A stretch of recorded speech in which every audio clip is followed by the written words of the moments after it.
Hello friends, welcome to our channel. So today's our topic is infertility. Now, first one is the definition. Infertility is defined as a failure to conceive within 1 year of a regular unprotected coitus. Next, we will see the types of the infertility. First one is the primary. It is denotes those patients who have never conceived. And into the secondary infertility, it indicates the previous pregnancy but failure to conceive subsequently.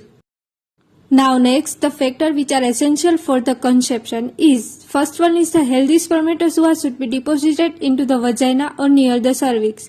The spermatozoa should be undergo into the changes and acquire motility into the tubes. Third one is the spermatozoa ascends through the cervix into the uterine cavity and fallopian tube.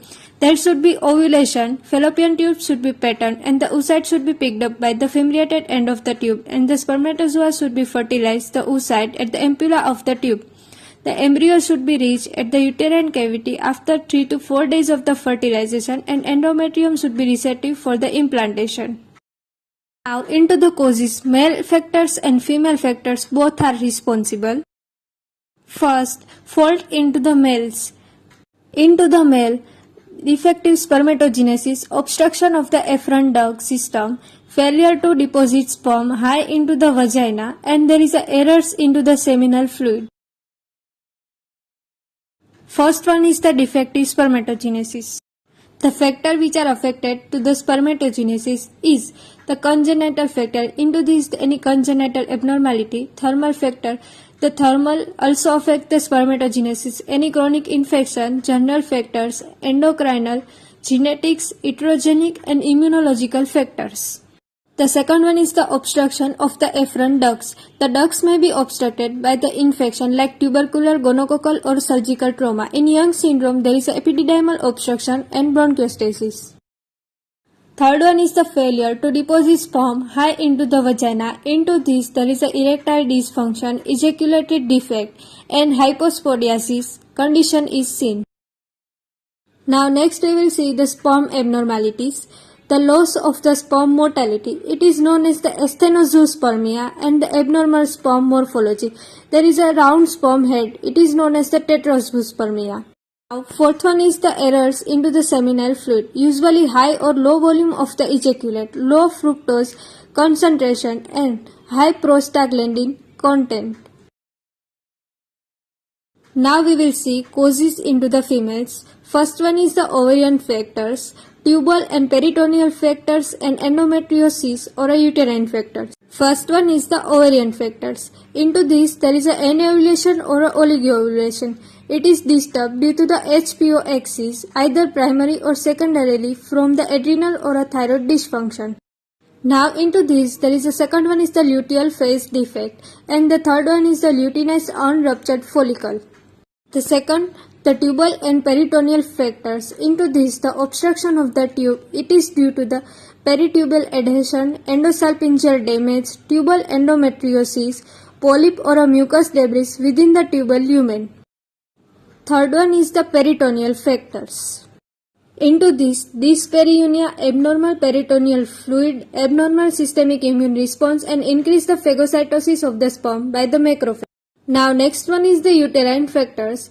The uterine hypoplasia, fibroid uterus, endometriosis and congenital malformation of the uterus. Now the next one is the vaginal factors. Into this there is a atresia of the vagina, transverse vaginal septum and the septate vagina.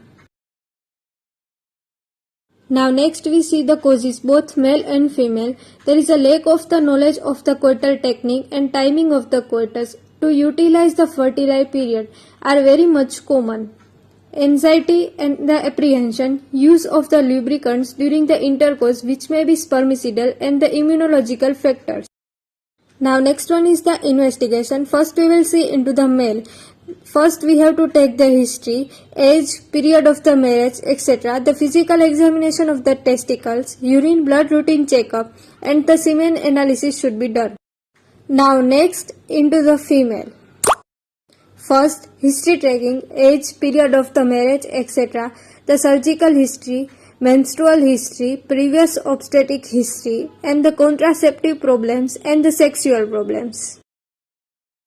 Now into the general examination: obesity, BMI, underdevelopment of the secondary sexual character. Into the systemic examination: hypertension, organic heart disease, thyroid dysfunction or a CRF, vaginal infection, cervical tear or a uterine size, etc. Now we will see the treatment. The BMI should be under into the 20 to 40, smoking and alcohol should be avoided, and the cholesterol problems should be treated.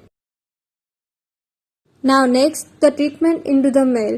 To improve the spermatogenesis, general care should be taken. Medication interfere with the spermatogenesis should be avoided.